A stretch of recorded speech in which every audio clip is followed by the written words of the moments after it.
You know the show's gonna be good when I start off with a sigh. Scary hours. Scary hours. Scary hours. I'm trying to even muster up a wee bike, but it's so. Well, somebody's bike. You know what I mean, It ain't Joe? y'all. It ain't y'all. Shut the fuck up, pussy. Scary hours. Hey, man. I watched it earlier this week, Joe. I need to watch that. It don't got shit on this. I need to watch that. It's good though. It's actually, it was like scarily good. I didn't think it would be that good. You know, I seen that other scary movie recently, Hereditary. Yeah. It was kind of it was interesting. It was I scared? Not exactly, but everybody else on the show was scared. But you know, I'm a G. I'm a hoe. I'm gonna be real. When it comes to horror movies, if I go see it with a lady, I'm the one grabbing her arm. G. Hey, Joe. Woo. Bitch, get out the room. Baby, don't Bitch, go. get out the room. Yeah. Especially with it, Joe. It was fucking me up a little bit, Joe. So, Oh God. yeah, let's. You know, I'm gonna start with these intros myself. I'm gonna start with myself. Dion, what's going on with you? You know, just got back from Nashville for a wedding. Nice. You know, Nice. me and P, my guy Lamar, he got married. Congrats to him. You know, the Shout out crown, to Lamar. the Crown Royal Mile from SIU got back together for a limited appearance. And yes, while the best men were doing that toast, they shouted out the Crown Royal Mob. Yes. my God. Yes, they did. Yes. The wedding was complete with a Hennessy fountain. You. A Hennessy fountain. Oh my God. And in this Hennessy fountain. Look. Y'all, he will not let this Hennessy fountain. I shall not. I will not. I won't stop.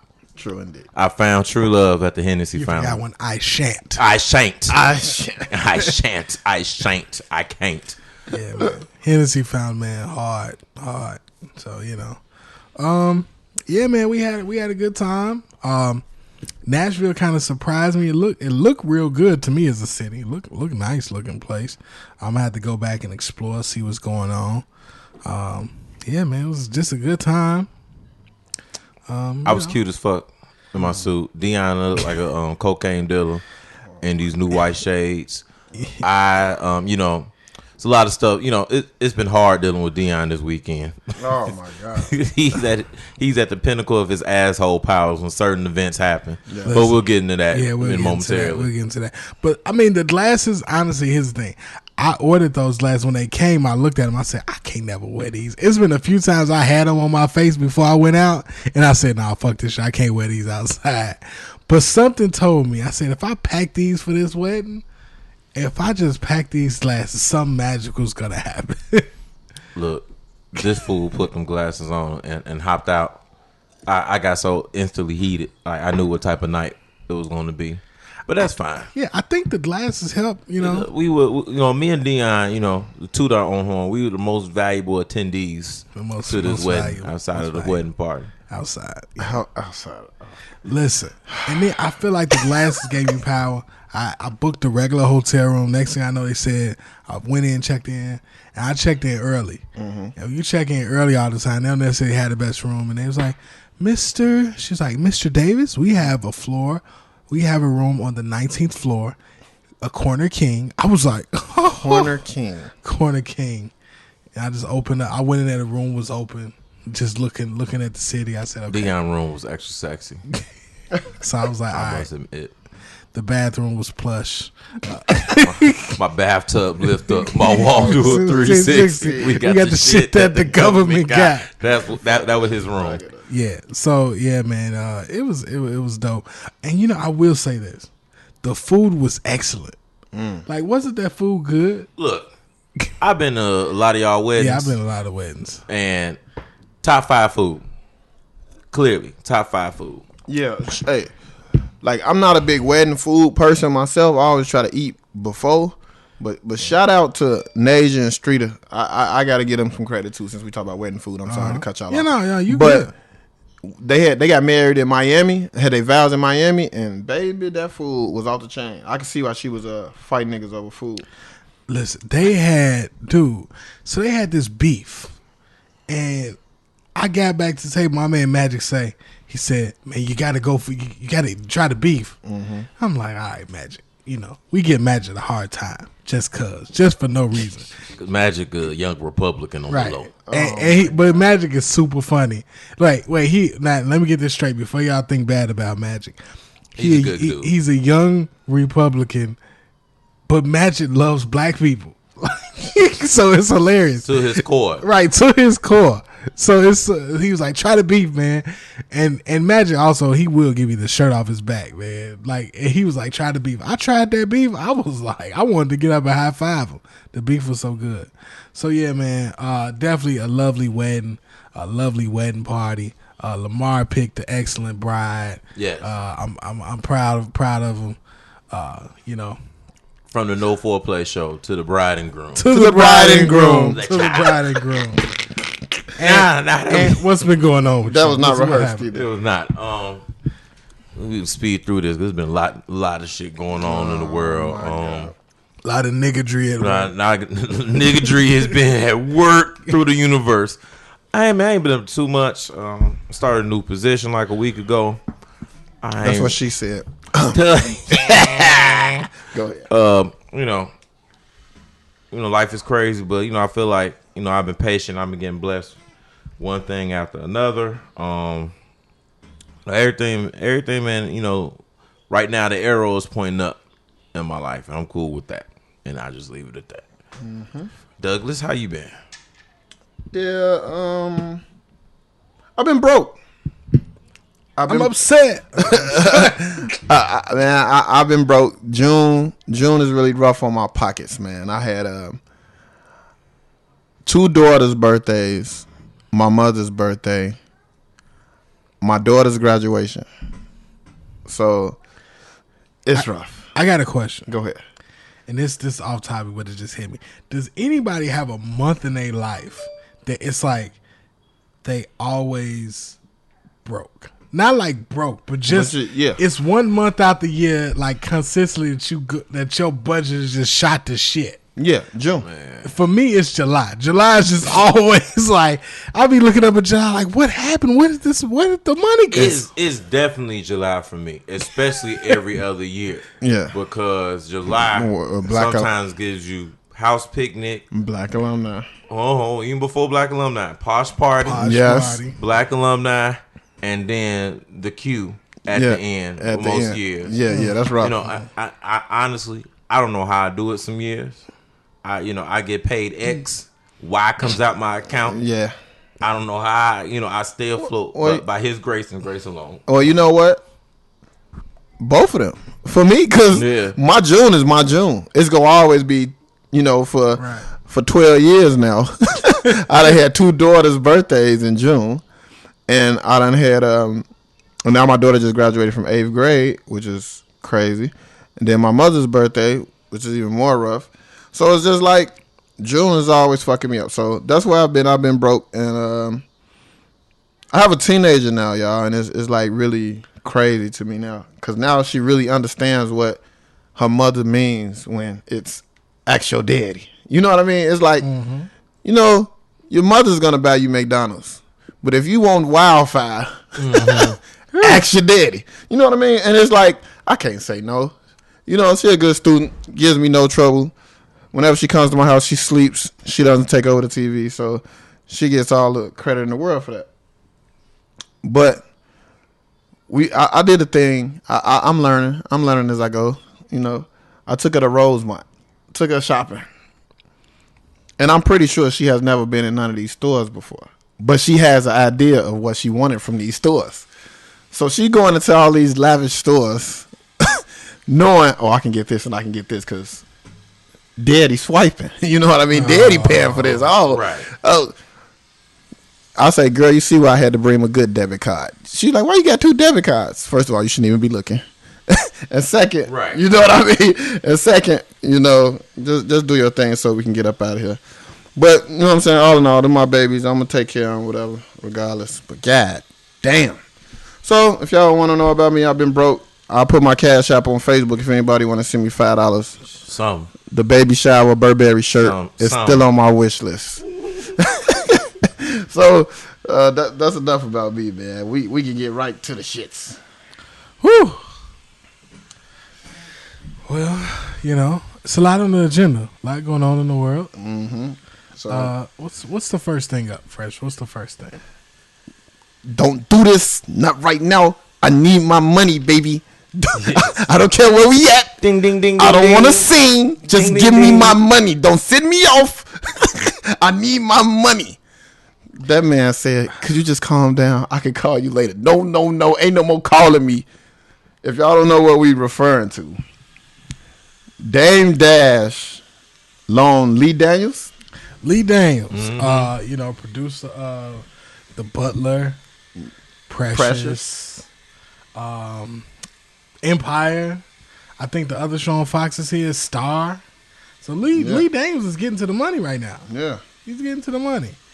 And, you know, apparently when he was young, struggling, and Hollywood wouldn't give him a budget, Dame Dash came up and said, hey, I got $2 million. I got $2 million for you. Yeah. And I believe they spent it on a couple of movies. Yeah. Was it an investment, quote unquote? Well, However you know, it was, yeah, because I heard it people was- trying to term it differently. some people tried to say it was an investment, and then also other people. But here's the thing about the investment that was made. Dame didn't invest in the movies per se, right? He invested in in him. Lee Daniels. He Right. believed in his talent. So it's like, hey, I want to make a movie. You know, it happens in Hollywood pretty often. Hey, I want to make a movie. I can't get the funding for said movie. And then it's like, oh, okay. Well, since I believe in you, I'm going to give you the money. And of course, I'll get producer credit, blah, blah, blah. That's with the territory. That's what a producer is. Yeah. But, you know, when you expect, you know, even if those projects didn't, you know, get that money that you thought, if that person goes on to be a 9-figure nigga, Come on. you would expect for that person to say, hey, you looked out for me, blood. I need to pay you back that money you want. know, I need you know what I'm saying? I need to give you something. But yeah. So, my big thing on this, and I want y'all to kind of, you know what I'm saying, guide me in the right direction with this one. So Dame called the man a culture vulture. And he was trying to explain why he was a culture vulture. And I felt like this was a different definition I have never heard. And it was actually kind of dope. Because Dame hit him with the, well, I saw you in need, and me being a black man seeing another black man struggle, I'm going to hit you off the strength.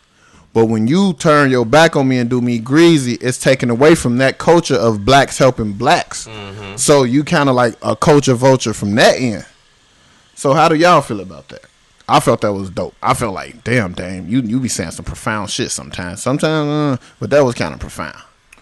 I mean, you know, that was profound in a sense. It's cool, but I think it just come down to, you know, not even culture vulture or whatever you want to call it. It's just, man, pay what the fuck you owe. Pay what the fuck you owe. Pay what you owe. Like, you know, like people walking around every day not paying people money or not even at least giving them a time frame when money could be paid. And, you know, like, we can't operate like that. Like, ain't no honor. For me, I don't honor that shit. Like, you know, the same energy you had to hit me up multiple times to borrow my cash, I need to keep that same energy when it's time to pay me back. Dog, and that's the thing with me. Like, everybody know, I give a motherfucker the shirt off my back. That's just me. And Dion always tell me I'm loyal to a fault. But, yo, keep that same energy when you trying to pay me back, Mella. I feel like I don't like owing nobody 35 cents. If I leave my wallet in the car and you buy me a Chicago Sun-Times, as soon as we get back to the car, I'm giving you 35 cents. I'm not saying hold on. You know what I mean? So, I don't know, man. And I feel like, I don't know what kind of relationship Lee and Dame had. But I know when someone owes you money, how that strains relationships.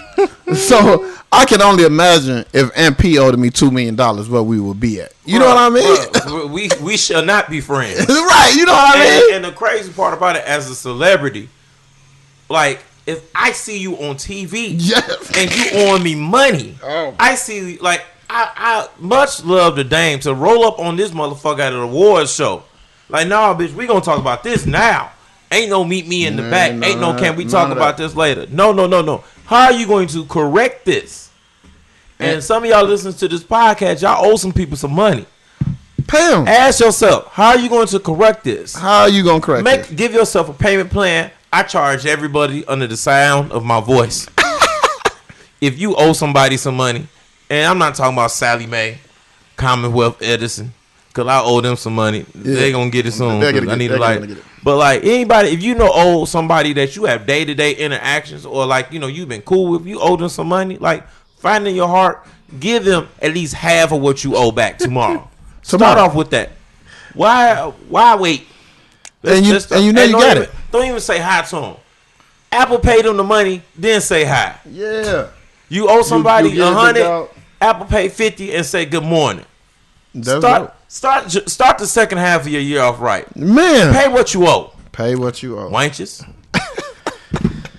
Well, to bring historical context to this.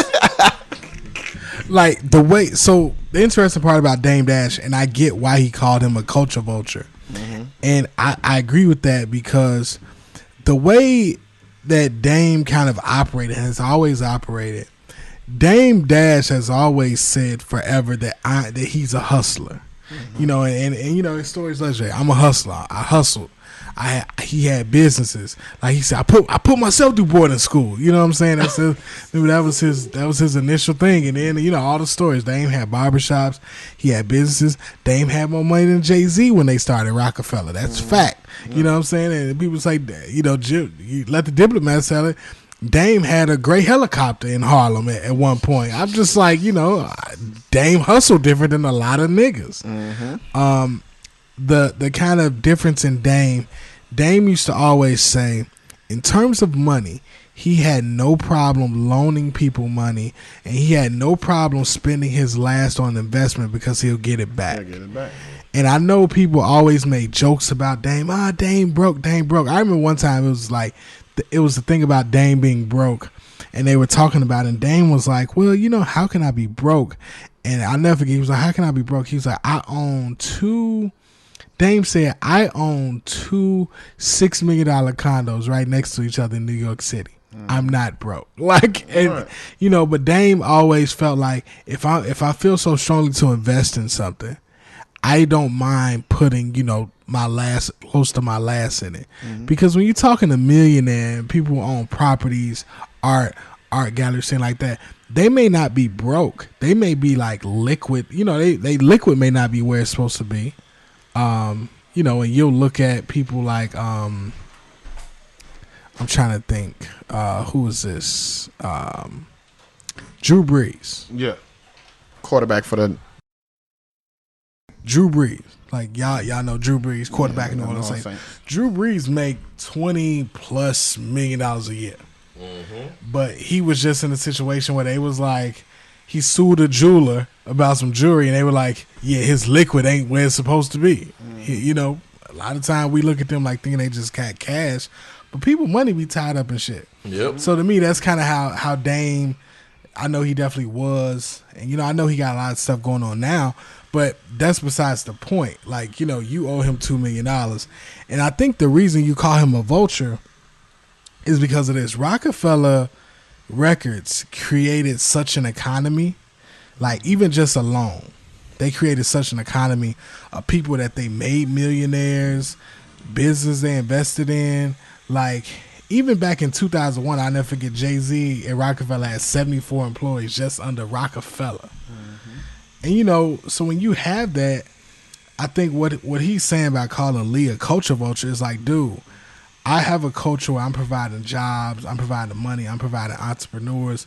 Like between him, Jay-Z, and everybody at Rockefeller, they spawned a whole, you know, I know people always talk about Hov, you know, racing to be a billionaire and shit like that. But I think in terms of just money they generated between them and other people, like, you know, it's some next level shit. And I think what Dame is saying of him being a culture vulture is like, nigga, I have this kind of culture where I don't mind empowering other black men to make money. Dame's always said that. And then you one of the ones I believed in, and I gave you $2 million. $2 million. Right. And you essentially said, fuck me while you got rich and became a 9-figure nigga. Like, you are a 9-figure nigga. Like, you got all these movies, you got Empire, you got Star, you got hand over fist money. Yeah. And not once have you picked up the phone and say, Dame, you want that money back, blood? So yeah, that's what Dame talking about. And you touched on something right there when you said you don't know what money people got tied up and what's liquid. And really, and that's what happened with me a lot when I loan out money is because I'm loaning off the liquid. Right. I'm not loaning off the tied up money. Right. And I don't like to touch my tied up money. I like to leave it tied up. Right. That's why I got it tied up. So that's why, when people owe me money or I get someone some money, it throws me off because you messing up my liquid money. Right. I always feel like I should never have to dip in my savings. That's why it's savings. Right. I shouldn't have to use my other account because that's why it's my other account. So that's why I take, I feel a certain way when I loan somebody some money and then it'd be like, man. Well, tell me if you only can give me $1.50 and my $3 back. You know what I mean? It's just make shit better, man. Just be more mindful, people. Yeah, because I think the biggest thing when people borrow money from other people, they assume the person that they borrowed the money from is straight. Like, oh, okay, like I can pay them back when I like. A lot of times, people out the kindness of their heart are loaning you money that they necessarily don't have themselves. Like sometimes I love you enough to give you my last. Right. Yeah. So the thing is, like, don't be counting my motherfucking money because I loaned you some shit. Don't assume that I got it. Don't say I got it going on and all this shit. And he ain't missing this. Pay me my cash. The same energy you had to stalk me to borrow this motherfucking cash, pay it back. Easy. Point blank, period. And if you don't, then whatever happens to you outside of murder, like if you get slapped over that, man, you had it coming. Sometimes, that's my biggest thing. Dead men don't pay back. So it's like, do I want to beat your ass and not get my money back, or do I just do I chalk it up and beat your ass? You know what I mean? So I don't know. I don't like to be rough no more. So I wear glasses now. I got daughters. So can we get on a lighter note? Yeah, go ahead. Okay. Dion, your boy dropped something. Your boy did something. What's his name from the Six? I don't know if you heard the last song of the album. It's called March 14th. Yes, I did. And it's probably one of my favorite songs on the record. And he says it's a nice little outro on the song. Well, first off, they sampled D'Angelo, Lady, and they kind of put it in reverse. Mm-hmm. But then him and James Fauntleroy are singing beautiful melodies. And he's like, and then part of it, he says, he talks about changing from a boy into a man. Mm-hmm. And it's like, oh, shit. Like, and they said before, he was like, he was talking about, and it's kind of funny. One of the legendary stories about the boy is like the first time people got around the whole OVO, like, party and family, everybody in there, nobody called him Drake, nobody called him Aubrey. They said everybody called him the boy. I was like, that shit sound funny and some cult type shit. So the boy's a man now. He's a father, confirmed. He's a father, confirmed. So he did drop Scorpion, as scheduled. He dropped Scorpion as scheduled. Came out at 11:01 as scheduled time. Shots fired. No, I'm just saying scheduled time. We know what you're saying. We know what you're not saying. Shots fired. Sound like the album, but hey, keep going. Turn a boy into a man. So yeah, Scorpion came out, man.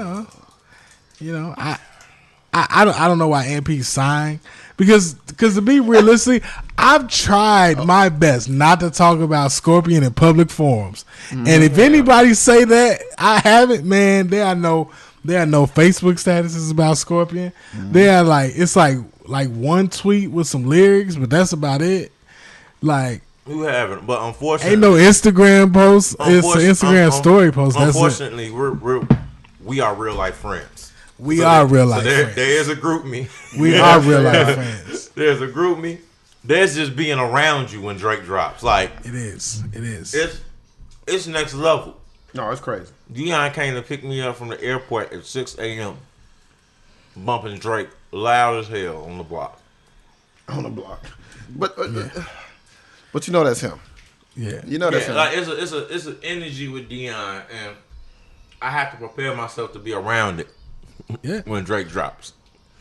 No doubt about it. Some people like certain things. Like some people get gassed up about like events, something like that. Like some people like, ooh, like I can't wait for the house picnic to come. So they be like playing house music for weeks, dancing. I just be sitting there like, Scorpion's coming out. That's exactly what his move. So now my question is, did Drake say he was influenced by Life After Death or something like that? Drake said he put a whole list. So he put on his Instagram story a whole list of albums he was influenced by. Okay. Life After Death was the second one. All right, what was number one? I forgot. Okay. Well, as long as I know Life After Death. Yeah, it was a whole lot of people. But yeah, Life After Okay. Death was number one. So in the theme of Life After Death, Yeah. Drake drops a double CD. Double disc. A side, B side. A side, B side. Rap side, R&B side. He finally separated for all you hating ass niggas. He finally separated. Now see, see, for fresh. Everybody know I'm not the biggest Drake fan, but I am a fan. Mm-hmm. And I like them mixed in. I don't like them separated like this. I like them mixed in. You know, like Nothing Was the Same. I said was like the perfect combination of the two. And I think I agree with you on that. Like it was flowing so good on Nothing Was the Same. You didn't even know if it was an R&B song. Oh God, we can't even get through this segment without Come on, man. We listen. We don't play no one else's music on this podcast. Yes, during the podcast. Actually, we do. It's more Drake than anything. Who wants to cry for you? Deion eyes are closed right now, y'all. Alone. Harmonizing.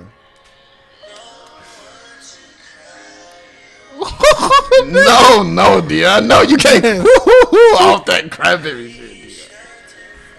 This is a song to his son. If a nigga can't get emotional on a song to his son, I don't want to hear it. Nigga, when I said that about violent crimes, I was looked at weird. We ain't look at you weird. We looked at you because violent crimes is it's an interesting cut.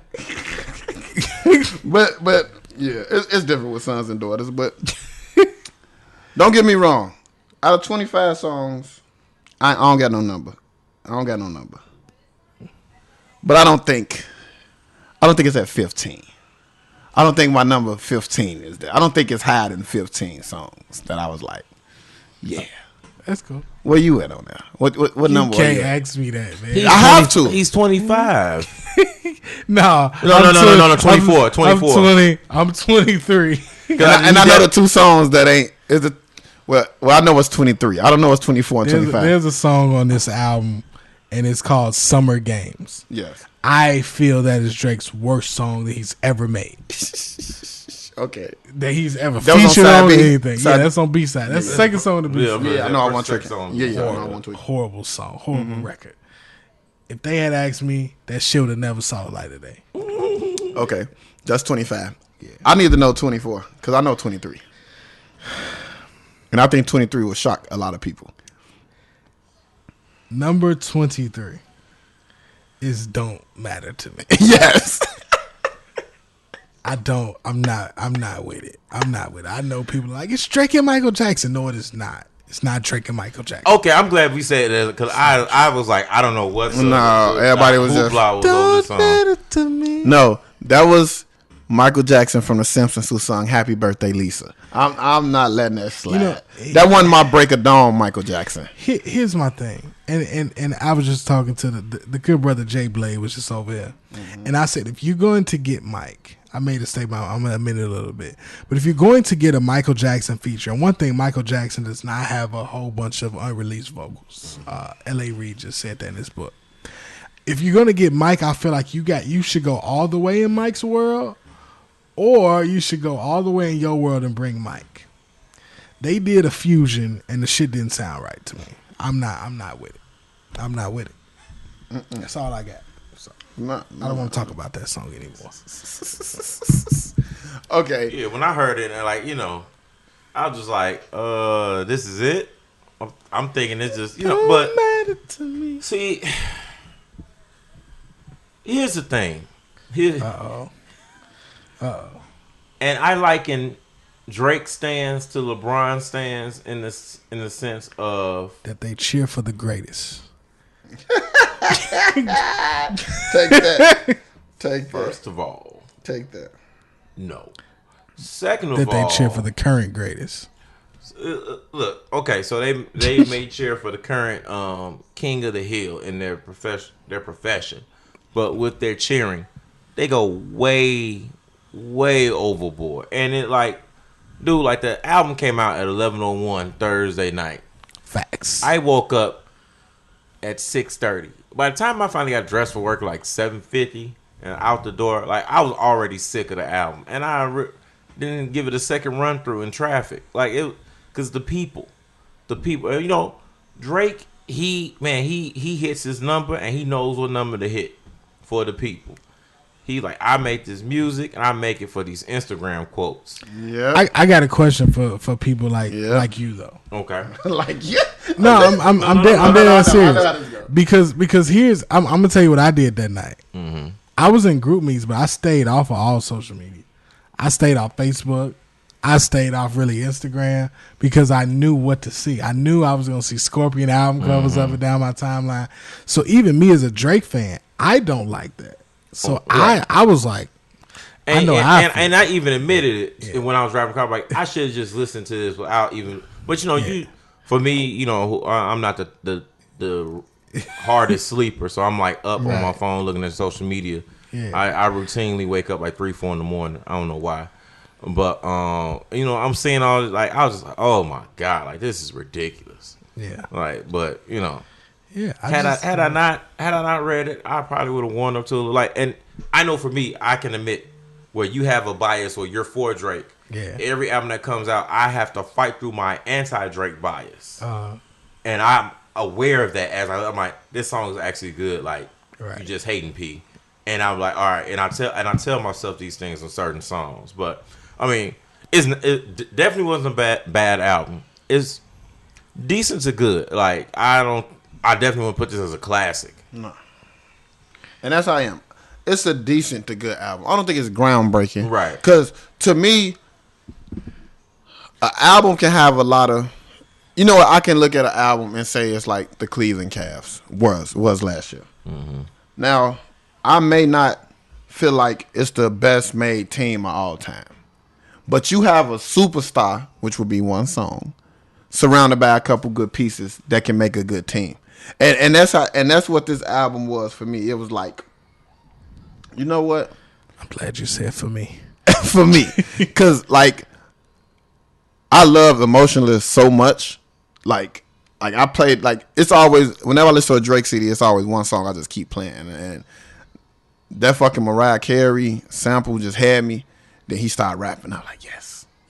I mean, until he got to the part about, because listen, like you say, I should have cut myself off from social media because by the time I got to the line, I wasn't hiding my son from the world. I was hiding the world. That whole line, it had already been, you know, like they messed it up for me. So it was like that was like the only line of the whole song I didn't like. But besides that, I'm like, okay, he has me here. You know what I mean? With the whole shit about the girl who goes to Paris, but she only posted pictures to make everybody back home feel the same way. Shit. I'm like, yes. That was a dope series of lines. Yeah. That's real life. When he said like the girl who's going through, but she writes "Leave me alone" or some shit. I'm like, or the girl who happily married until she put her phone down. Yeah, come on, Drake. See, he gave me he made me do a hood rat hand on that like nigga. See, that's when the LeBron line. Yeah, but no, like you know, of course, like 8 was it 8 to 10 or 8 out of 10? Yeah, 8. Yeah. That's your champagne song of the summer. Yeah, like I if I'm riding home by myself, I'll play that like 5 times in a row. Yeah, I wish it's so funny because Emotionless. When I heard it, I was like, okay, cool. And to be honest, I didn't listen to that song all weekend after the first like day. Mm-hmm. Like I don't feel nothing on that song. It's good, but I don't. Like it's cool, but. I played it a couple of times. It's one of those songs like, yeah, I get it, but like, man. But those other songs, it's so many other cuts. So many other cuts. So I think y'all know what's my second favorite song. I don't. Y'all should see. This is why I say I need new friends. Is it Jaded? No, hell no. Oh, it's a song with Ty Dolla $ign. Yes, it's After Dark. But I like After Dark. But Ty Dolla $ign on Jaded. But it's After Dark. It's After Dark. To me, Jaded, Ty was just harmonizing. But Jaded is some real shit. No, Jaded tough. He told the girl, "You used me to find yourself, nigga. Let me tell you something here." Hey, if I could just sit up real quick on this mic. I honestly, Jaded was so good I couldn't listen to it. I felt the way. Listen, fellas, pause this podcast. Text the girl who used you to find herself. I ain't texting her shit. Ladies, the guy who used you to find himself, text him Jaded and then block their number. Block. Send him the song and just block the number.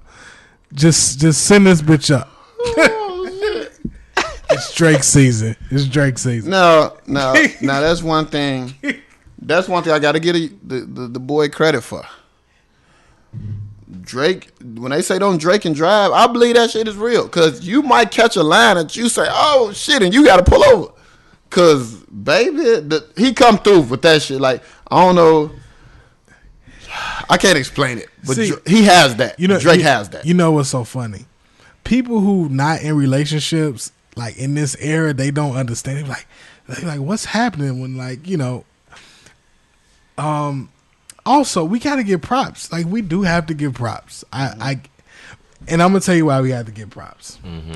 Because Drake went down to Memphis. Yes. And got DJ Paul. Yes. Everybody else then forgot about Paul and been running around here with the juice. We know this. Everybody been running around with the juice. And the juice, my guy. We love juice. However, he went and got DJ Paul. Got him to just sample a classic NWA / Earth, Wind and Fire song, and then got Jay-Z to rap on the motherfucker. So I get it. And they did that shit, and here's the real G shit about that. They made that song, and it ain't really a hook on the bitch at all. And Drake is like, no, like you think Drake is gonna do a hook, he gonna harmonize. No, motherfucker, we rapping.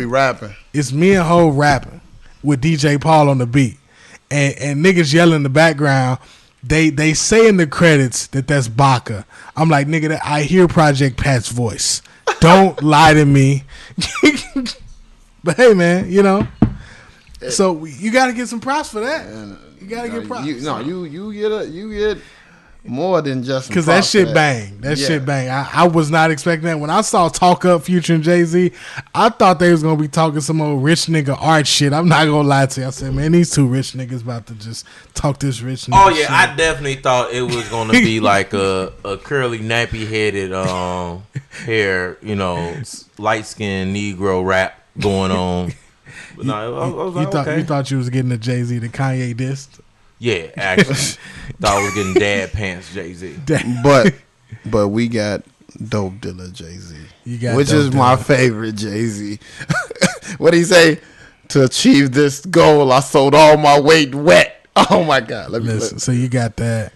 I mean, yes, I really like the album, man. I mean, everybody know I just played nonstop. Like, one night I was in the aforementioned hotel room in Nashville.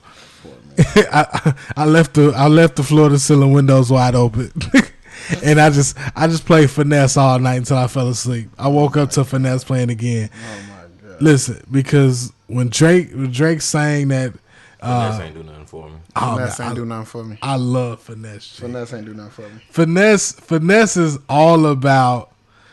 I don't even want to say what it's about, but Finesse is if you've ever like. Because here's the thing about Finesse, right? So there's some lines on the album that are really like real Drake hidden gems, right? So Drake says on the album on one song, "My house is full of supermodels like Muhammad Hadid." Y'all know who that is? No. So Bella Hadid is like one of the top supermodels in the world. Okay. So I know y'all like, what the fuck this have to do with anything, Dion? So she was on America's Top Model. They like, I know they Victoria's Secret models. So you got Gigi Hadid and Alana Hadid. So it's a lot of them, right? They all sisters. They all got these gorgeous looks. But here's the shit. One of them is also the girl The Weeknd was dating. So Drake says this, my house is full of supermodels like Muhammad Hadid. But then on this song, he's rapping and he's like, he says, what he's singing, he says like, Fashion Week is more your thing than mine. And then he was like, Drake says he can't know finesse. And then he goes on to say like, you and your sister. And at that point, the internet was like, and the internet hit that woman up so fast on Twitter, like, are you dating Drake? That song is about you. So the gossip blog was like, yo, that song is about you. She's like, no, me and Drake are friends, like nothing more. See what I mean? So let me know when you're done, cause I got something to say. Damn it. Now let me tell you something about this album that I wasn't gonna say, but damn it, I'm gonna say it. I just feel like this. If your big brother come and say, hey, Joe, y'all cool, y'all don't got to fight no more, Joe. It's squashed, it's over with. Let it be over with. Don't be that same little brother saying little shit under your breath, talking shit. Say my name, King. I know you talking to me, bro. Don't be saying some shit about all sevens, but it's six. Nigga, I know what you mean about all sevens and sixes. Nigga, all these little jabs like, I really fought real niggas and all this from Philly. Nigga, all this little passive aggressive talk, it was pissing me off, Dion. It's this not whole passive aggressive. What you call it? What you call talking. It? No, it's not just talking. No, I'm gonna tell you why. No, I'm gonna tell you why. Then he had to hold on. I'm kind of pissed off because the plies part with that. Ooh, you big man. Oh man, no, because my thing is this. I ain't arguing Where with was you. this plies at before back to back? You ain't making me no money. Because I feel like this was more of a bigger battle than him and Meek. Him and Push. Him versus Push. But now all battling is behind you. And no, it ain't the battling that's behind you. It's not that. What is it? It's Please not take that. up for him. See, I want to see here's the thing. And here's where the real niggas separate from the fake niggas. And this is real. Because Drake kind of took the approach like, fuck him. Because the thing is, Pusha needed Drake far more than Drake needed Pusha. Pusha needed to sell some records. He needed some endorsements. He needed to say somebody's big name to sell his album and to get us excited about it. And if you don't believe that, look at the Billboard Hot 200, put in Pusha T. It's going to show you his chart position for every album. 40s, 50s. His highest album debut is this album, where he happened to build his whole marketing plan on Drake's back. I hear you. But after his album came out, all his interviews was about Drake. If I was Pusha, I would feel pretty shitty that I had to go and talk about a nigga and his illegitimate child instead of my album that came out that was actually great. No, you can side, but that's real shit. I've said no lies. Go ahead. Because these are facts. Every interview afterwards, he interviewed Funk Flex like, so why'd you say these things about Drake? Why'd you feel he needs to be exposed? Because he needs to move some records. Man, that's why you went to the controversial Whitney cover. And then we got all the little fuck niggas who came by and said, if he don't respond, he ain't a GOAT. Guess what? Our GOAT nigga made a whole album dissing all of New York without saying a nigga's name. And that's Christopher Wallace. Yeah. Period. Yeah. And those Wu-Tang niggas dissed the fuck out of him right before that. Yeah. On their interlude on their album talking. We didn't diss you with lyrics, nigga. And Nas dissed them. All them niggas dissed Big. Kicking the door. And he came back and slaughtered them for a whole album. So when Drake came back on this album and said, too rich for who, nigga? You just got rich again. You old and dead ass nigga. And then he told this nigga pretty much, yes, I used to fuck your wife. Your trainers is press and play. Your niggas is press and play. Your wifey. Oh my God. See, this more of the That ain't no war from the other side. Fuck them. But if you just called off and signed the fucking Treaty of Versailles, now why all this coming out? Why when it was time to battle, you want nowhere to be found? Because we can do it subliminally. We can because then it's all because your man was trying to sell books, right? I mean, you know what? Oh, okay. The book was going to sell regardless. The book was going to sell regardless. Okay. The book was going to sell regardless. However the shit worked out, it worked out. But, like, the thing is, here's the thing. And Drake said something real key on that shit. And I'm going to tell you, this thing to me is key to the whole thing. He said, who picks up a mic to diss a friend? Mm-hmm. And that to me is the realest shit. Who picks up a mic to diss a friend? Because regardless of anything, Pusha T got a boss. And his boss is a nigga who admittedly Drake used to go to his house every day. They used to talk about that. Kanye and Drake was at each other's house every day. Down the street, making music. Mm-hmm. And you let this nigga diss me again. Like, no, you let him diss me. Because you told that nigga fuck his album cover that he shot, that he picked out. Mm-hmm. We put in the picture a Whitney bathroom on your album cover. Pusha said, I didn't agree with that decision. Kanye overrode me. Yeah. So now you're gonna let him diss me. And I'm writing lyrics on your past 2 albums. 30 hours. So you let him diss me? That's whack. It's not. No, it's whack. Oh, it's whack. That part is whack. Because like that's real shit. Like if one of my niggas can't diss you, Mike can't dish you. He throw shots at me all the time on the book. No, he can throw shots together. Yeah. Right. But I'm not going to let this nigga go on the national stage and literally build his album. Like, the scene of Pusha at that party, if y'all go back and look at that video, when they did this song, and this nigga's rapping about Drake and Pharrell's next to him, Swizz next to him, from the energy from the games we play, which is one of my favorite Pusha songs. Yes. And then to that song, them niggas was next to Pusha like, like, okay, this is what we doing? Well, you know, we with it. And I felt like that was real interesting. So it's like, I feel away. Like, I get it. Like, you know, Drake did it. I responded. I said your fiance's name. Yeah. I didn't diss your fiance. I didn't say nothing. I said, I'm going to let it ring on you like Virginia Woods. You just put a ring on your fiance. Okay, cool.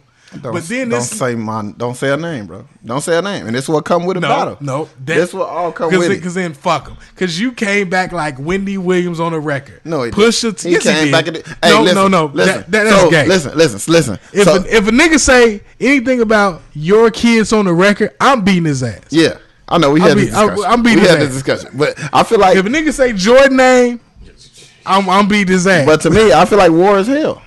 Huh? I feel like war is hell. And like No, I get it. I get it. But the thing is, here's the thing.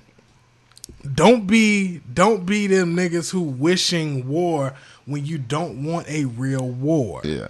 Like, because are you talking to Drake? No, not at all. Not at all. Because here's the thing. Pusha T's 40. He's 40. He's 11 years older than Drake. Legit. He should have known better. So look, I've been watching a lot of interviews because this is what I do now. Them young Somalians slap your 40-year-old ass up. Jesus. So look, I was unemployed for like 2 weeks, so I was watching all kind of interviews on this. Yeah. I seen Jadakiss and Lil C's talk about it. I seen Nick Cannon talk about it, and I also seen Pusha talk about it. Yeah. So Jada and C's was like, kill him. Go, it's a battle. You gotta do it. But 40, my nigga, that was wrong what he said about 40, and then Nori just started busted up. Right. But I think Nick Cannon, was it Nick Cannon? It was Nick Cannon. I think Nick Cannon said it best. Mm-hmm. He was like, bar for bar, get him push, but with the theatrics and shit, right, it's Drake. He like, Drake the nigga battle you, then send you an invoice, and you know, now it's just, you just losing on so many fronts now. You know what I mean? But he like, bar for bar, if it's just rapping, them two, he got pushed. Yeah. But I think it probably did go too far. But so I think some of our best battles went too far. I don't think none of our best battles went too far. You don't think what Hov said to Nas went too far? What? Comes on the baby seat? Yeah. Well, Gloria stepped in at that point. I mean, when your mama got to stop and say, son, enough. Yes, enough. So yeah, that went too far. But I think also the thing, I always ask people this because I'm really interested in their thought. Mm-hmm. If you had to just pick a song based on the song, do you choose Duppy or The Story of 89? Whatever the fuck the name is. I'm going to pick The Story of Eddie Don, whatever they want to call it. Yeah. I mean, just song-wise. Just... The Story of Eddie Don? Yes. A song over another nigga's beat better than Duppy? Yeah, it's the whole premise. Nah, I don't think so. What was the premise? I think like the blackface and just the song period. Like what was actually good about it? Because the lyrics are probably the most subpar Pusha song ever. You think so? Yeah. I ain't gonna go that far. You are hiding a child. Like, that was kind of gay. It wasn't though, because it was. I feel like another man telling another man business, that's not gay. Because off of man rules, that's gay. Is it not? Off of man law. But don't niggas tell other niggas business with all type of diss records? Every diss record. What diss record? Know who did. You know what. You know. Like that. That's why I fucked your bitch, your fake motherfucker, even though that was a lie. Even though that was the emotional nigga was lying. And then he got killed. Yeah, damn. But damn, Dion. Tell us how you really feel about Tupac. I'm sorry. Listen. Tupac, we know Tupac got your favorite rapper killed. Fuck Tupac. He got your favorite rapper killed. Tupac got my nigga killed. And here's the thing. We was just talking about this weekend. So here's the thing about Tupac and his whole beef. Because I saw people reference Tupac. They can't say he went too far because, they brought up Pac. The thing about Pac is this. That whole diss they had. Tupac got that whole beef between Big and Pac. Mm-hmm. After they hit Pac, mm-hmm. there was about Suge knew the Southside Crips was behind it. And this is all real shit. Yeah. There was a bloodbath in Compton after that. No, it was like legit. Yeah, legit. Like 10 niggas got killed. Yeah, and the police just start arresting gang members just to keep niggas off the street from dying. Yeah. So we need not go back there. We need not. Mm-hmm. So it's like I get it. And to be honest, it's like when you even look at the subtle shit on the words, Drake got a house in Hidden Hills, which is super far out. That's where the compound is in Cali. Then he got a house in Calabasas, it's like about barely 2-3 blocks from Ye. And Ye got all the niggas in Calabasas slap Polaroid and bump out there because Daz was like, hey nigga, them Crips on site. We know. And then it was super funny. Which was super duper bogus. I hate that too. But keep going. I'm not going to even get on Daz and that bullshit. Yeah. Listen, don't speak ill because I'm going west. And if you go out there west, anybody listen to the podcast and they I don't know you. I don't know you. You don't know me. but see, I even look at that like that. That nigga Ye did not mention Daz or the Crips on that whole album. Mm-mm. But you got all this animosity about Drake. Little old Aubrey. Kanye, he ain't mentioned Drake on his album. Yes, he did. What'd he say? You know what he said. Too close to snipe you. He was like, you light skin. Mustangs. Nah, rapping ass. Oh, stop it.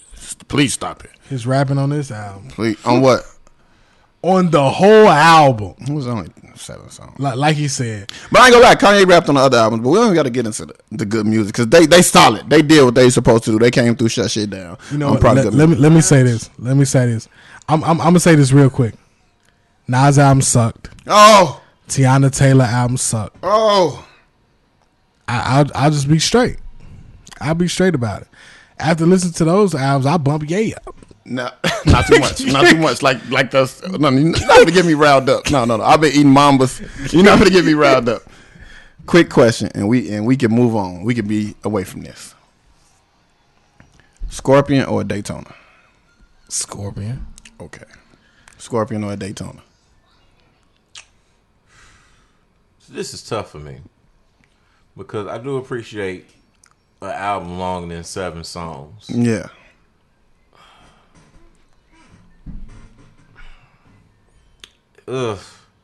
I think out of a 7-day week, I'm gonna listen to Scorpion 4 times and then Daytona 3. Cool. I'm gonna give you some rich. I could give you 2 sets of 7 from Scorpion. You can't better do than that. Daytona. Yes, I can. You can't do that. Yes, I can. Whenever you get some time, please Yes, do I that can. for me. Honest, I can. Whenever you get a time. Shout out to Drake too, man, for bringing in No ID to work on the album. Chicago's own. He shares my namesake, Sensei Dion. Who crafted, who's Kanye's sensei, who don't even speak to Kanye because he's disappointed in him right now. The guy who was responsible for 444, he gave Drake some shit. But hey, yeah. So what about you, Fresh? Scorpion or Daytona? You could even pull an ant. 7 days out of the week, which one you picking? I'm not doing that. Okay. Like, cause I'm really a mood person. Yeah. It's like how I'm feeling that day. Yeah, that's my thing. Like, But I feel like it's hard for a 7-song album to be the 25-song album. and Don't that's get me my wrong. thing. I'm going Scorpion. I'm going Scorpion. said I'm Nah. going Scorpion. Just cause that take E, fuck these niggas up. Hey.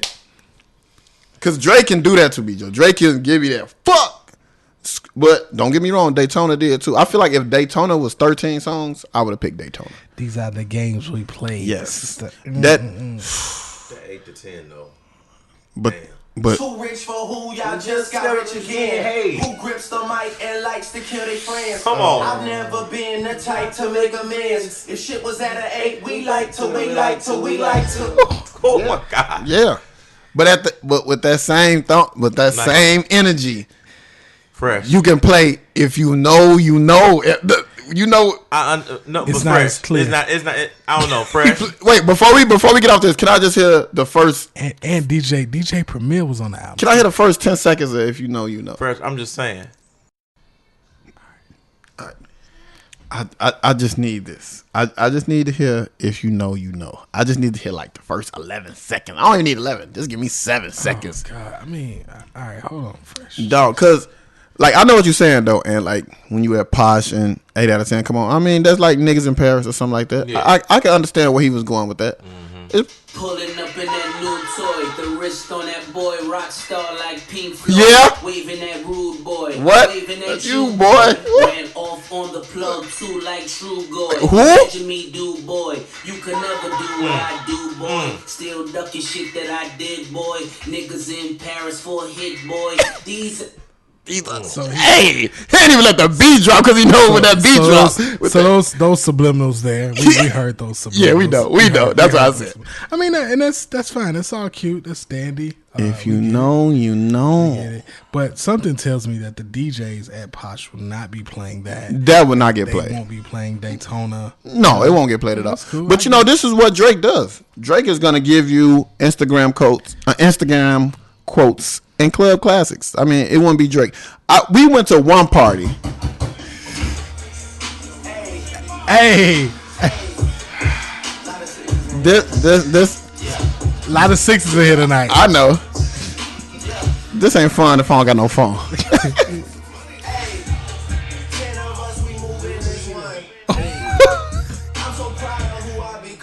Oh my God. You know when I'm a July 14th Hey. when they come on. Hey, Jayilla, listen. If we are not all in position when this come on, we gotta hold off, Man, because when that 10 of us we moving is one, we Oh might my all start God. rocking. it might be bad in there. We all might start rocking. Oh my God.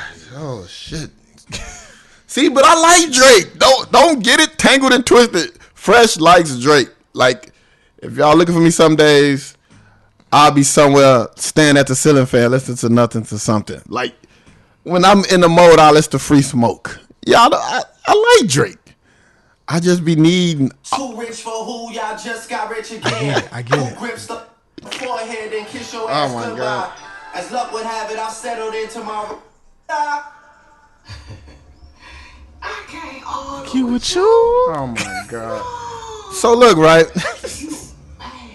Oh my God. Look at you. You man. You. Big man. Hey man. Hey man. So clearly we went over our Drake time limit. Right. I do got a question though, and this is just a question from a music standpoint, and this is for you too. I'm listening. Listening to his albums. Here's one thing that I really enjoy. The way that they are put together reminds me of the way old Kanye albums were put together, and that's very real. Old Kanye albums were put together so impeccable, like. I felt like it was no wasted audio in those albums. Like they just used to flow. And if it was, he went back and tightened it up. And it was just like shit. Like this all just works together. Skits. Oh, with the broke five broken shit. Broke five. Even the transitions on Late Registration, all those things. Like those things just work. And I feel like that's where 40 comes in, when they pay all that attention to detail, when, kind of you see it's a whole effort where, damn near the same producers even on the song that DJ Paul does, like 40 producers on that as well. I feel like this is just a group effort. It produces a continuity that I just, I think is missing. So that's part of the reason why I'm real big on it. But yeah, enough about Drake. Thank you, man. I knew we were gonna go over on that. Yeah, he's all 20. I think he's got 20. Random question, Fresh, before we move. 23 of the top 25 songs on Spotify. Who is worse? Dion when a Drake album come out, or me when T.I. was coming out in his prime? Dion, easily. Thank you. Landslide. That's false. That's Landslide. Thank you. Landslide. We argued about this in that. It's not even close. Yeah. Like, But see, to me, it's just fresh. It's just fresh, because we went Carbondale asking the people who was actually hanging with Ampy at that time. They definitely said this nigga. no, I'm gonna say this though, Dion, you go into a whole mode, my brother. Bruh. You go into a. Can't nobody really say nothing. and we ain't even talking about Drake. If I could say like, Joe, I'm finna eat some Raisin Bran. Pathetic. Drake is coming out. Drake and just dropped, and you're eating Raisin Bran. Bran. Where's your steak and eggs for breakfast? Right. like Dion, you way worse, bro. You. He you're I know I was bad. It's felt like when Round Here came on, niggas wanted to fight me. Yeah. I get it. But Dion, Like- oh my God, he makes you feel like you know nothing about music when Drake drops. He's very condescending. Most He people- goes out his way to be Most people know disrespectful. nothing Yes. about music. Most people don't know nothing about music. I just wanted to ask you that. I know I just- it's not even. yeah. It's not. Thank you. Thank you. I feel like. See, Yeah. Oh shit, man. What that is? Shout out Migos, shout out Zaytoven one time. Yeah. Versace, Medusa head on me like I'm Illuminati. see, See, but see, look. Okay, anybody under the sound of my voice, if you around me in college when back in my T.I. crazy days, tweet the podcast, send us a message, let us know who you think is worse, me or Dion. I could produce a whole full album and breaking his hat off like T.I. Everybody relax. But Dion, I think you actually put on like real clothes when Drake come out. Oh my mom! I feel like you put on cologne, your ass cologne. I feel like you put on real clothes that no day. bullshit. I know. Like I can bet my bottom dollar. Dion took a shower and put on cologne and put on his best hoop shorts to sit in the basement to listen to Drake. Fucking Masterpiece Theater. Right. I can't confirm or deny. See, you worse, man. Because actually, hold on, didn't I send you a picture of cologne the next day? Yeah. I Yeah. definitely See did. what I'm saying? You definitely said I sent Fresh a picture of this $300 bottle of cologne. like yes, this is what I'm wearing today. The nigga be trying to make me get lavish habits. See what I mean? I can't even wear my blank cologne. Oh, I'll never tell you motherfuckers my fragrance because I don't want your motherfucking man smelling like me. You already think I'm better than a nigga. Why won't you smell like? Anyway. Oh shit, I'm finna cry. Hey, I gotta go. hey, Everybody relax. Let's just move Everybody on. relax. Yes. So, Everybody relax. So, oh shit. Come on, Dion, relax, man. All right, relax, Hey. relax, man. Just so many hits. Since we talk about Drake, we on Drake. Yes. We can officially give him the 6 back. It is no longer LeBronto. It is no longer LeBronto because the Raptors don't have to worry about LeBron James terrorizing them in the Eastern Conference playoffs anymore. Yes. Some things happened yesterday. The king has moved west. Yes. I would, before I get to me and Dion now being, soldiers in the north. Okay. I want to ask Ant, how does he feel about this union of the brothers?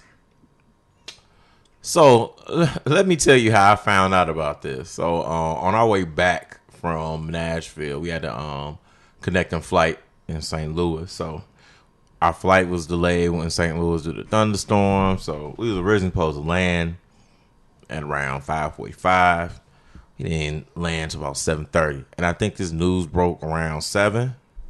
So, by the time we hit the ground, everybody turned their phone back on.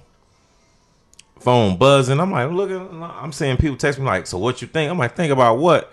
And some told me, go to the Hoops chat. And there it was. So at this point, I'm looking at the Hoops chat. Me and Dion not sitting next to each other on the plane. He's sitting like about 7 rows in front of me.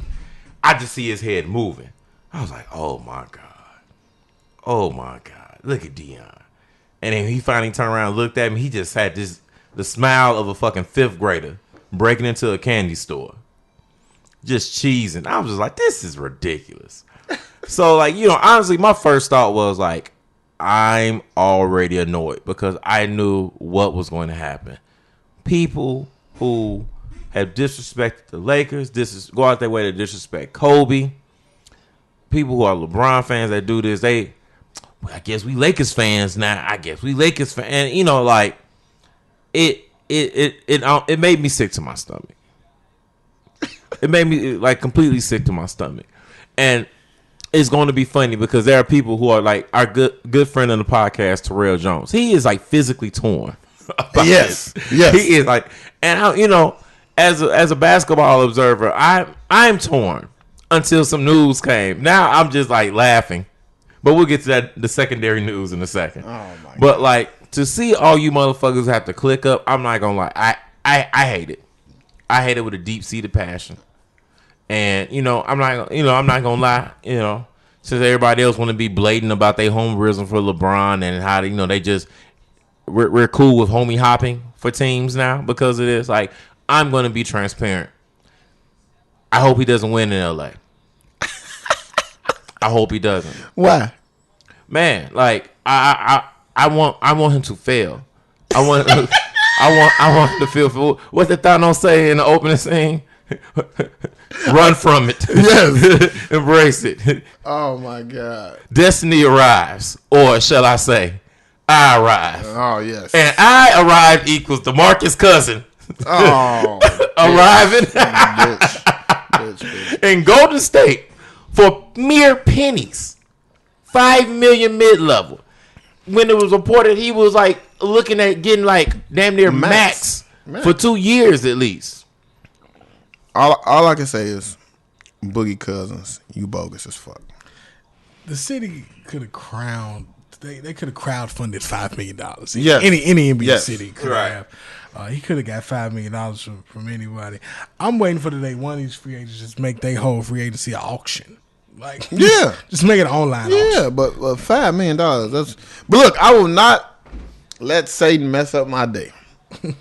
I'm happy to see LeBron in the purple and gold. I'm glad to be in the same boat with my friends now. It's truly Hulk Hogan coming to the NWO because it's like anybody who knows basketball or be around people who watch basketball, Lakers fans are some of the biggest critics of LeBron.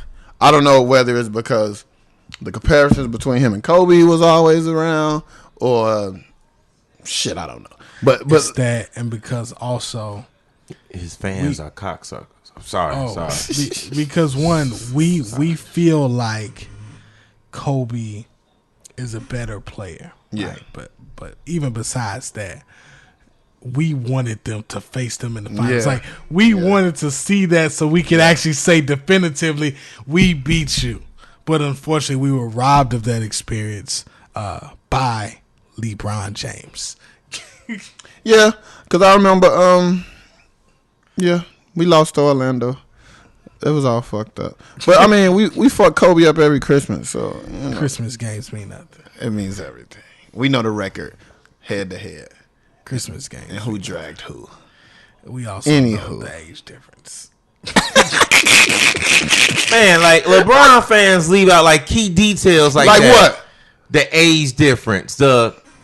He missed the finals when they were supposed to face each other head to head. Yeah. Like he definitely did And not then- hold up his end of the bargain. Oh, then Kobe Yeah. fell off the face of the earth. You after know that. who? No, Kobe was see? old as shit. See? You know who ain't missing the finals in their prime against this nigga? Don't Kevin do it. Durant. Don't you He do ain't. it. He ain't. He ain't. He He ain't. say I'm here every year, blood. Even We'll without see. Boogie. We'll see. Yeah. We will Yeah. see. Now Blood walk. that we in the West, I would like to say this. Now that LeBron has went to LA, he's definitely like null and void for any GOAT conversations. Ever. I don't think that's true. I think it's very true. I don't think that's true at all. I think it's very I true. don't think that's true at all. I think that's kind of. No. I think. Uh-oh. Listen, let me tell you why. Now I don't think LeBron could ever be the GOAT.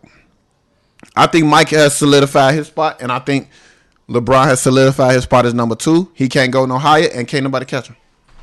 And I don't think nobody can catch him. Mm-hmm. But I also think if he brings a motherfucking championship to the motherfucking Lakers, it's some smoke in the city. I feel like he gets extra credit for that. So how do you feel? Do you think he get extra credit for having him with him? I don't know. It's hard to think about how that ends up. The reason is because I feel like with him signing for 4 years, that's him admitting I'm ending my career here, right?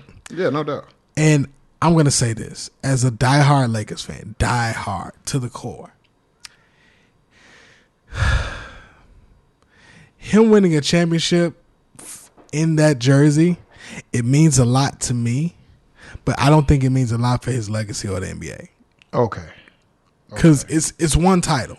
Now, if he get 2 in the jersey, 2 out of 4 years, then we talking something else. But I think just like 1 is kind of like that. Okay, cool, Okay. you did it Like you here. was I supposed get to. it. Right. So I don't know. It's hard.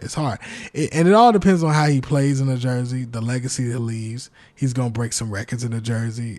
He's gonna continue to break records in the jersey. Yeah, I should he say. go pass up like So- 7 motherfuckers next year alone. So we gonna see how that all works out. I got faith that it's gonna end up, in a real good place. I really do. Yeah, I don't really think it has a choice. I think with him and Magic, they're gonna find a way to make something happen. You know what I mean? Right. Like, I feel like Magic is one of those executives who wants to win and is gonna do everything it takes to win. Right. So I'm really rooting for LeBron in LA because I think it's just a good fit for him at this point in his career and what he wants and what he has going on. Like everybody was like, oh man, he going to. No, I feel like at this point in time, he at where he at, and he's there for a reason. You know what I mean? Right. Not to mention Bronny. Let me say something. Go ahead. about the Lakers from a standpoint of a historian of a Laker, a real Laker fan. Mm-hmm. The thing about the Lakers is this: from the top down, we are ran so excellent right now. And I know we had some rocky years where the ownership struggle was happening. Mitch Kupchak had kind of lost his marbles, things like that. I get that, but that wasn't a long stretch, and the power was always going to shift back to Jeannie Buss. And Jeannie Buss is like the heart and soul of the Lakers right now after her father, Dr. Buss, passed. Mm-hmm. But the infrastructure of the way the Lakers have always ran, from their facility to everything like that, their place in the city has always been top notch, like regardless. Yeah. And I think, for LeBron, who's never had that, I understand the Heat are who they are and Pat Riley ran them, but the Heat the Lakers. You know what I'm Right. saying? And it's not many teams that are like that. There's a few franchises that have that distinction. I say 1.5. Celtics and halfway the Knicks. They just don't got the titles. We'll go. Yeah, I would even give the Spurs. I would give the Okay, Spurs a little okay, bit. So so when you decide to look up and you say like when you got a job offer and your job offers are from Facebook, you can go work at Apple. Or you could go work for Uber with all the shit they have. You like, I'm going to work at Apple, fam. Yeah. You know what I'm saying? I'm going to work the best talent. Like I said, man, and the Lakers are so linked with so much stuff in LA, UCLA. That's who the whole medical staff is from. Like they really out here. LeBron, he's in media. He's already got TV shows. He's got movies. The Lakers have really their own television network that's 24/7, 365. Yep. Their TV deal is like something you've never seen. So I look at it like, man, it's presenting him with so much opportunity. LeBron, and then people who like think this is all of a sudden. LeBron's bought 2 houses in in the Los Angeles area in the past 4 years. Yeah, so. I get it. People thought he was going to buy them houses and hold them till he retired, but that's not what he did. So, yeah, man, I just feel like he made a choice to go to a franchise he felt was the best for him. Mm-hmm. And it's just working out that the rumors are true. They said he didn't like Houston. I'm not going to lie to you. I went to Houston recently looking at it as a place to live. I feel like it's cool, but it's not for me. Right. You know what I'm saying? It's just not for me. And one thing about L.A., just to keep it real, that's where the people are. Yeah. I know it sounds crazy, but Hov and Beat just bought their $100 million crib in LA. 100. Right. Yeah. It's $100 million. That's where everybody's at. That's where all your rich and famous. That's where Tom Brady, like all them people. So that's where Puff house in LA is legendary. All those people, Jamie Foxx, everybody. Is that Puff house? That's in LA where he be having them viewing parties and all that. Mm-hmm. Yeah, Puff, like all them people out there, fam. Like and then I don't know if you seen like Lil Wayne even tweeted, "I don't have a house in LA. I ain't want to spend the money, but I'm gonna have to because that's the king." Yeah. So it's like people like, hey, I'm going to see the nigga Paul, and I know it sounds crazy, but like that's how all those things drive, and I think. That's something that's going to be exciting to see. I'm happy for Magic that he pulled it off. I feel like he knew. I feel like them niggas didn't. This decision wasn't made Saturday night. No, like this decision was made a long time ago. I think that's a game 1. Yeah, of the final. And also I want to say this. I want to give some respect to Paul George. For staying in OKC. Yeah. You know what I'm saying? Because he could have went in any fucking way he wanted to. Mm-hmm. But he said, hey, So, it's crazy. And we can get off this right after this. But I just want to have just quick question. So, we seen, like we talk about GOAT and all that, but we don't even got to talk about GOAT no more. We know that, to me, that argument is dead. But we can't talk about LeBron going to the Lakers. And the Lakers are instantly the second favorite to win a title. Mm. You said he moved to L.A. and now one of the best rappers of all time. I have to get a mansion in L.A. Right. Have we ever seen a sports figure with this much impact with every move he does? Like, no. The ripple effects are... No. Mm-mm.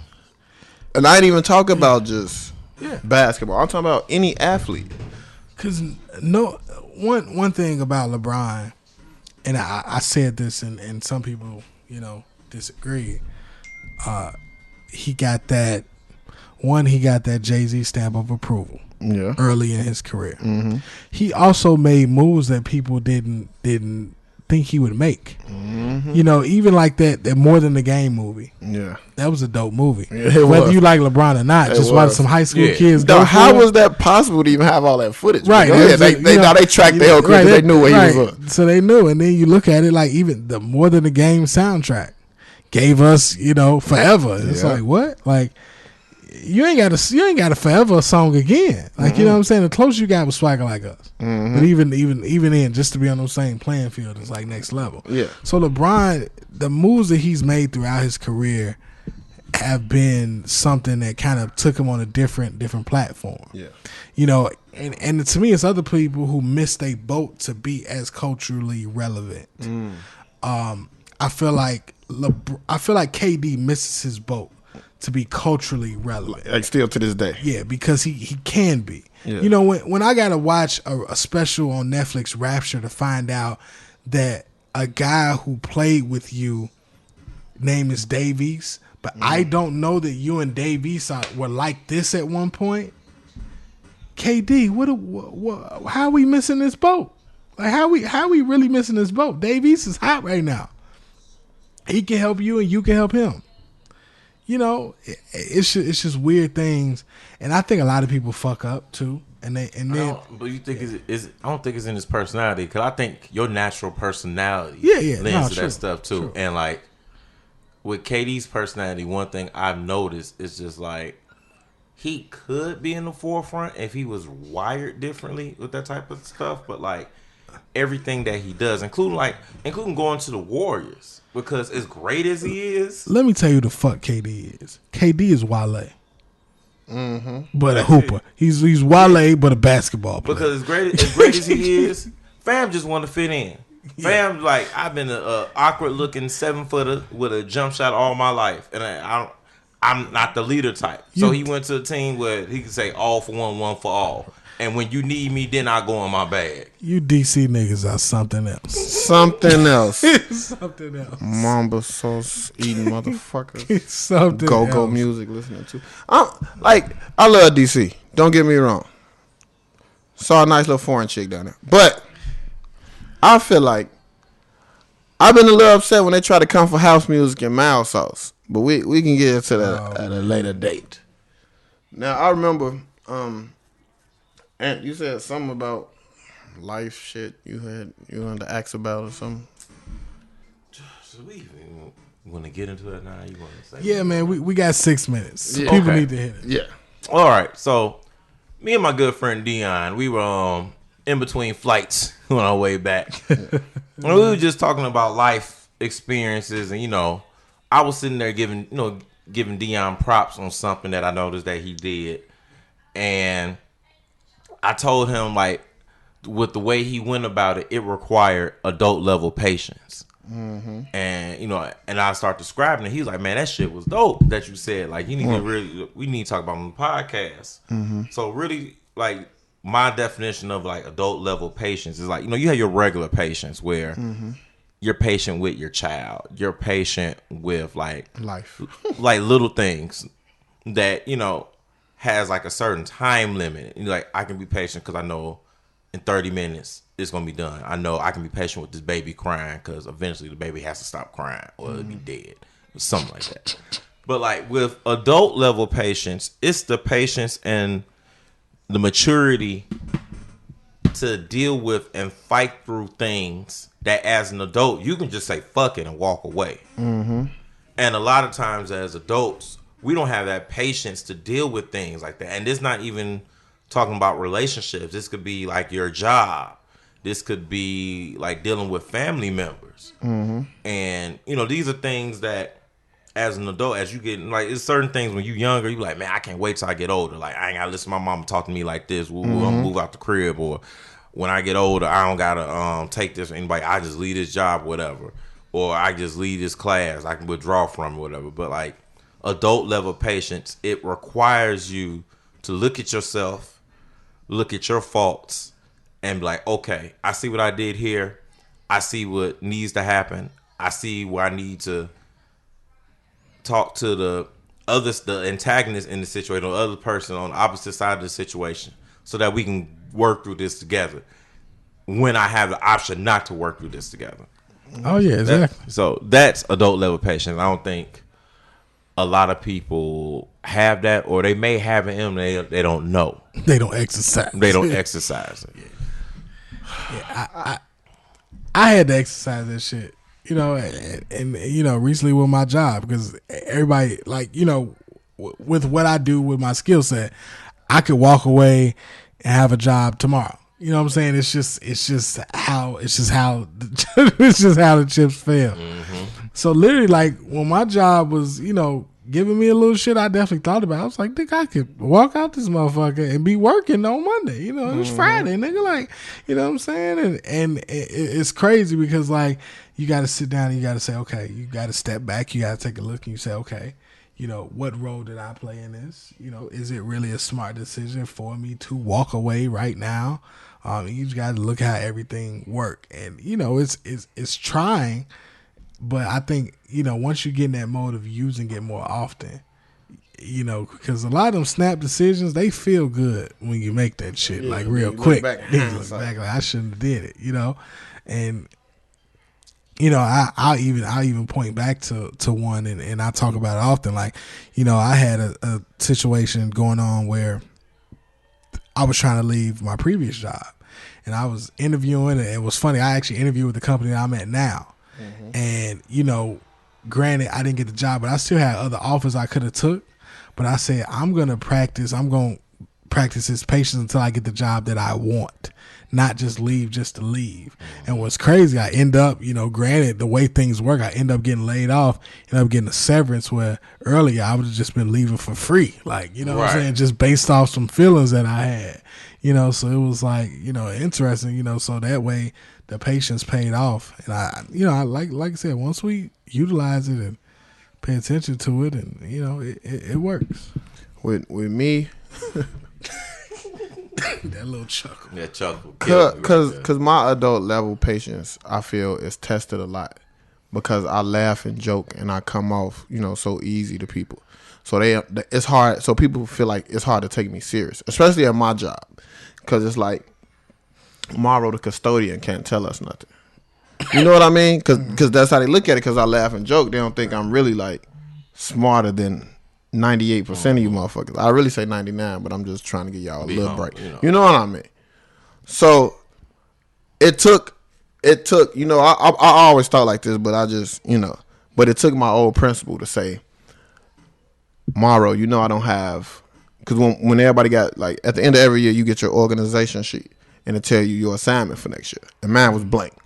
And I'm like, damn, it's been fun. You know what I mean? But she pulled me to the side of like, I don't want you working under motherfuckers you smarter than. She's like, I get tired of coming in the classroom seeing stuff going crazy or something. You know what I mean? And it just was like, oh, I totally understand. It motivated me to do so much more. You know what I mean? And I definitely understand that. And like I say, working with certain people, you have to have that adult level patience, because it's like, bruh, are you serious right now? You know what I mean? It's hard working with people, as my grandma used to always say, you have book sense, but no common sense, which makes no sense. And a lot of people who work in the CPS school system just have all book sense. They can't adapt to real world situations because they never been in them. You see what I'm saying? And that's a big problem with me too. Something I struggle with. Like, I always say this, and then people look at me crazy when I'm like, segregation should come back into schools. And everybody like, what? No, for what? And I'm like, because we need black teachers teaching our black babies.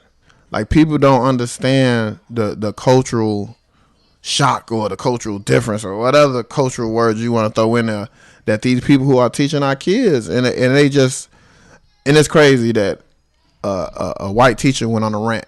I shared it on Facebook. She went on a rant about this. Like, she said, you got people who coming in thinking that they're helping, but they're really hurting because they're trying to make up for years and years of, and then they get the asking their. Then she said, I always ask their ass, in your year here, did you think you taught anybody anything? And she said, you would be surprised at how many people said no.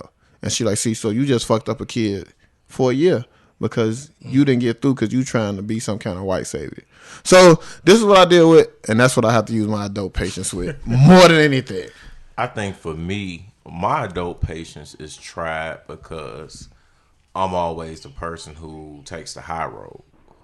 Yes, you are, nigga. And I think all the time. And I think, and I do that as a way to protect people from the inner anger that I used to have a lot. Like, I used to, like, go off. Like, nobody feelings was spared. It was like, you know, fuck you. What you gonna do? You ain't gonna do nothing about it. Like, deal with it. Fuck you and your mama. Like, that's how I used to come at people. And, you know, I matured as I got an adult, and especially as I became a parent. But I think a lot of times in a lot of situations, my adult patience is definitely tested because people take that for granted. And, you know, they try to run, lack of a better phrase, I can't think of nothing better, like run game on me in the sense. Yes. And then they do shit and then be like, oh, I didn't know I did that. I didn't know that would upset you. And it's like, yes, you did, because if I would have did the same thing, you would have flew the coop, lost your mind. And so a lot of times, like, you know, people try me and take it for granted because I know the position that I'm in. Like, you know, I'm not a celebrity, but, you know, at this point, I know a lot of people look at me for, like, how I react to certain situations. And I'm not talking about my child or my niece and nephew. I'm just talking adults in general. Like, you know, it's people who, you know, look at my social media and see, you know, if something pop off, how I'm going to react. And, you know, I take it upon myself to operate in a certain way where no one is going to take me out of my character. Like, you know, a lot of times, like, I'm not the guy, you know, you're not going to catch me, like, posting a lot of sub tweets if me and somebody ended on bad terms. That's just not like my style. Even if something gets posted about me, like, you'll never catch me doing that. Like, you know, and not to say I'm perfect, like, you know, I'm going to come back at you. It's going to be an asshole way. You're going to know about it. But, like, you know, it takes patience, too, when, you know, you have certain situations that you're dealing with from your perspective, and then it doesn't work out. It takes a patience to stick to the plan because you know yourself. You know what you need to work on, and you're not gonna flip your plan just because something went wrong. True. Especially with other people wanting you to flip your plan, and especially when you know you're not ready for certain things. You're not going to rush into certain things, and it takes a level of patience because a lot of times you say, "Fuck it, let's just go ahead and do it," even though you're not ready. But like you said, not rushing into things. That, as soon as you say not rushing, that automatically equals patience. Right. To me, that. But you know, a lot of times too, man, like people, they feel like there's a shot clock on them, and like they have to do something. They have to do something. They have to, you know, jump into things, and you haven't even researched it. You don't even know yourself. Now that's what makes me mad about people when they tell you what you should be doing and what you should have or what you should have going. I don't need to have none of that. When I see all of that you telling me I need, stresses you out every day. Stresses you the fuck out. Like people, oh, you should be married. How's your marriage going? Child. You know what I mean?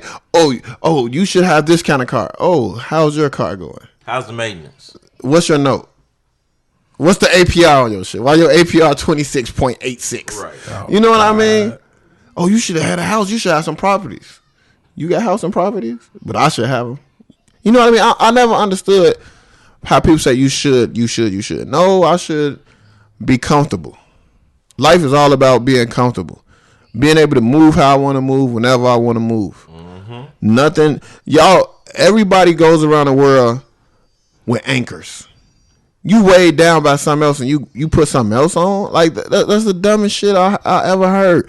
Man, I hate my job. Oh, you hate your job? So sooner or later, you either go quit or you're going to get fired. Right? So why would you go buy a Lexus truck? Like, you know what I mean? It's just certain shit I don't get. I don't get it at all. Like, hey, I don't know. Maybe sometimes it's like when you think the whole world is crazy, maybe you're the crazy one. You know what I mean? That's how I be feeling sometimes, man. That's and see, these are reasons why I take social media cleanses, where I get off Facebook for 2 weeks, because I just be like, Joe, I'm going fucking crazy looking at all this shit. It's real. And on that note. Wait, before we leave, I gotta make an announcement, man. Yeah. I gotta make an announcement, man. I'm gonna say it. I didn't listen to none of the singles on the album. I fast forwarded all of them. But you fast forward playing God playing? Yes. I had played enough of God Plan to like only hear it once again a month. But I don't know. I kind of push No Foreplay into a situation that Ant is still kind of like shaking his head at. Dion shook once. Ant is continually shaking. But the Goodfellas of the No Foreplay show. That's because I made a Drake decision. Go ahead. The Goodfellas of the No Foreplay show will be hosting or co-hosting. Wait, we go wait till they get through shooting this Roman candle. They may not get through. They might not get through shooting Roman candle. Okay, I think we got it. Okay, so the Goodfellas of the No Foreplay show will be co-hosting. We'll be co-hosting a pajama jammy jam on August 11th at Thalia Hall. I think I'm saying that right. I don't know. I feel like I got a lift every time I say it. It's gonna be dope though. Y'all come through. We got DJ BG, Playmaker, Sluggo, Sean Mack, and Mile High. You know, we'll probably post a link or something of that nature with this show or something like that. But yeah, we'll be on the lookout for that. We got a lot of stuff coming this summer. Keep your calendars open for July 28th. July 28th. That's all I'm going to tell you for right now. July 28th, period. Anything else before we leave, Brother Dion? That's all I got. All hearts and mind clear. All hearts and mind clear. Go ahead, Dion.